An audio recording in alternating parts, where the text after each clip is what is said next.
90,000 बरोबर आहे. तेवढे अधिकारी असतील बरोबर आहे. 500 अधिकारी लावायला किती वेळ लागतो? सध्या काय आहे आपले जे 25 तलाठी आहेत त्यापैकी 9 तलाठी आपले एक्झामसाठी गेलेले 2 दिवसाकरता. मग आपण सध्या प्राथमिक पंचनामे सुरू केलेले आहेत. त्यांचे जे 9 तलाठी जे आहेत ते आज आणि उद्या एक्झामला आहेत. परवापासून त्यांच्या गावाचे पंचनामे तोपर्यंत थांबायचं शेतकरी. शेती तयार पावसा दिवसात आम्ही यांना फोन केला, त्यांनी फोन नाही उचलला माझा. कुठे कुठे आलं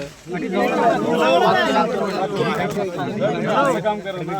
अर्ध्या गावामध्ये तुम्ही कृषी अधिकारी पाठवा, एका तलाठी लावा, नंतर तुम्ही क्रॉस व्हेरीफाय करा, विषय संपला. आपण आता त्यामुळे तलाठी नसल्यामुळे गावं वाटप करून तर तुम्हाला आमचा मतदारसंघ मराठवाड्याच्या जवळ आहे, कर्जत जामखेड. पण एखादी अडचण अशी आली की लगेच संध्याकाळी तिथं हे पंचनामा करणं कंपल्सरी आहे. अधिकारी करतात. मग इथं तुम्ही जर 2-2 दिवस लावायला लागला कसं व्हायचं? नाही, पण आपण असं कोणतेही शेतकरी आज सुटणार नाही. यावेळेस आम्हाला जरा आमच्या कर्मचाऱ्यांची आपण करून घेऊ. ह्याचा वापर करा ना त्यांच्याकडे कर्मचाऱ्यांची कमतरता असते. प्रत्येक वेळेस कुठल्याही कार्यक्रमात जे दोन्ही तालुके कर्मचारी बाबतीमध्ये एवढं त्याच्यामध्ये डेफिसिट आहे. आमच्या लोकप्रतिनिधी तिकडे लक्षच नाहीये. स्टाफ असला पाहिजे. दादा निंबूचा बी फळबार खूप गळून गेला कालच्या हव्यानं. काल हे जे हवा आहे ना तुम्ही पंचनामा करता 1% झाला.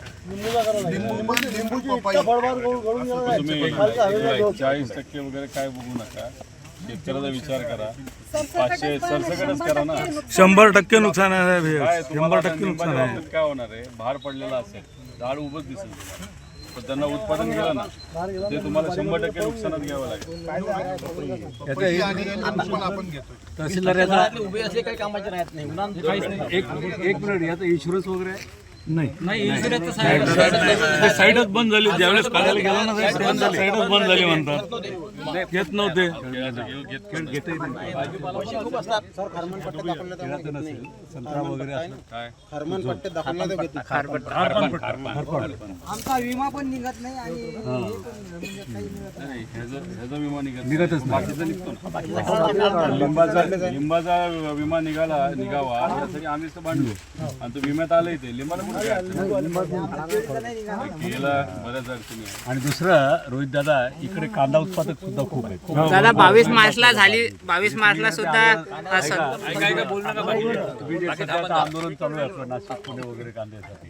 तर इकडच्याही भागाचा विचार त्याच्यामध्ये एक सांगतो तुम्हाला, मी एकीची सभापती आहे ना, तिथं जोपर्यंत बाजार समितीकडे कांदा खरेदी दिसत नाही तोपर्यंत अनुदान दिले नाही.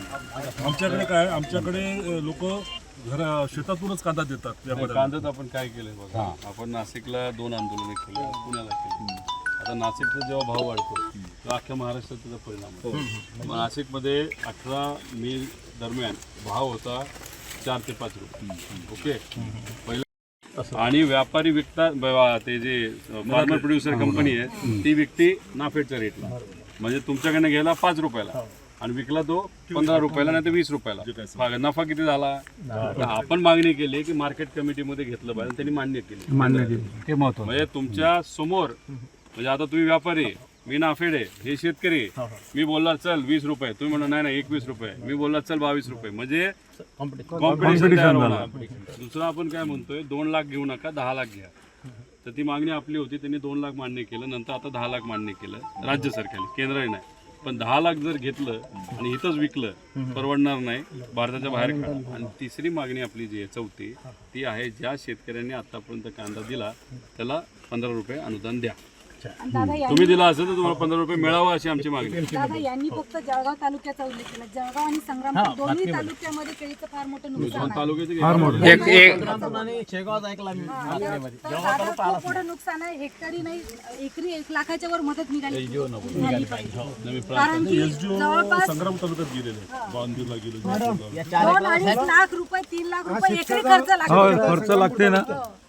3 एकर बगीचा पण असंच झाला. तुम्ही तिथलं तहसीलदार साहेबांशी बोला. 3 एकराला 4 कारण लाख खर्च दोन्ही येते. तालुक्यात प्रचंड नुकसान आहे. कालच्या वादळानं सर्वच शेतकरी प्रभावित झालेले आहेत. विशेष पॅकेज या दोन्ही तालुक्यांसाठी केळी उत्पादक शेतकऱ्यांना दिलं पाहिजे. जळगावला भेटते, पण आपल्या या भागातलं जळगाव, जामोद परिसरात एक वर्ष पहिलंच वर्ष मतदान झाली नाही. एक वर्ष एक सव्वा वर्ष आता कटून सुरू झाली मग झालं काम एकदा पीक एकच होता. संग्रामपूरमध्ये येतो शेतकरी आणि मागच्या वेळेस काकाजींनी आपल्या कृषी विभागात बसलेले होते. हो पाणी भरपूर आहे. अधिकारी आता वाढले गोष्ट घ्यायला तयार नाहीये. कृषी सहाय्यकी गोष्ट घेत नाही. शेतामध्ये ते आमच्या 2 म्हणजे काय पडलेलं आहे म्हणजे दाखव म्हणते. आमच्या संग्रामपूर तालुक्याला कृषी अधिकारीच नाही आहेत दादा 6 महिने झाले संग्रामपूर तालुक्याला कृषी अधिकारीच नाही आहेत. नाही आणि हप्त्यातून एकदा येतात हे जळगावचे जाधव साहेब. साहेब सांगा, बोला ना. हे सहाय्यक गेलात नाही. जोडा की त्यांना. जोडा की. फोन लावा. हो आणि ते इथून तिकडे देवेंद्र फडणवीस साहेबांनी म्हणले स्टेटमेंट दिलं 12.5 रुपयाला आम्ही घेऊ. आम्ही म्हणलं हे आम्हाला परवडत नाही. मग आंदोलन आपलं 18 तारखेचं झालं. 26 तारखेला आपण तारीख दिली. त्यात त्यांनी 15 रुपये 80 पैसे केले. आपली 24ची मागणी आहे. बरोबर आहे. आपली 24ची मागणी आहे. आणि आत्ता GR निघाला असेल 2000 आता 18 रुपयाचा निघाला. 18 रुपये. आता बाहेर पिकअप वापस 24 वर राहिलेला नाही नाही, मग आपण नाही आपण 24 वर नेणार. आता याचा परिणाम आणि फायदा हा तुम्हालाही होणार. 12चा 18 वर आला. आता काय करणार? शेतकऱ्याला सर्व कांदा केला. नाही एक तुम्ही समजून घ्या, जो रब्बीचा कांदा म्हणजे हा जो कांदा आहे महाराष्ट्रामध्ये टप्प्याटप्प्यात विकतो. बरोबर आहे. आता इथं मला काय परिस्थिती माहीत नाही. तर इथे आमच्या त्या भागामध्ये म्हणजे पश्चिम महाराष्ट्र नाशिकमध्ये समजा 10 ट्रेलर बनले तर आज 1 ट्रेलर विकला, 3 दिवसांनी दुसरा विकला. तर आता आपण 24 रुपयेपर्यंत रेट घेऊन जाणार आम्ही आहोत. दरवर्षी सांभाळून पाहिले. मागच्या 6 गाड्या कांदा बघवला मी. नाही पण मी हेच सांगतोय, हे चूक झाली. हे चूक झाली. कारण सांगतो तुम्हाला 5 रुपयावरनं आता आपण 20 रुपयावर आणलंय. 24 रुपयाला ते रेट जाईल. त्यात दुसरी मागणी आपली जी आहे, जे पाटील साहेब बोलले की नाफेड जेव्हा खरेदी करतं ते मार्केट कमिटीमध्ये नाही करत ते बाहेर करतं. बाहेर त्यांचं कशी सट्टेबाजी होती, नाही तर ते प्रायव्हेट लोकांना हाताशी धरतात.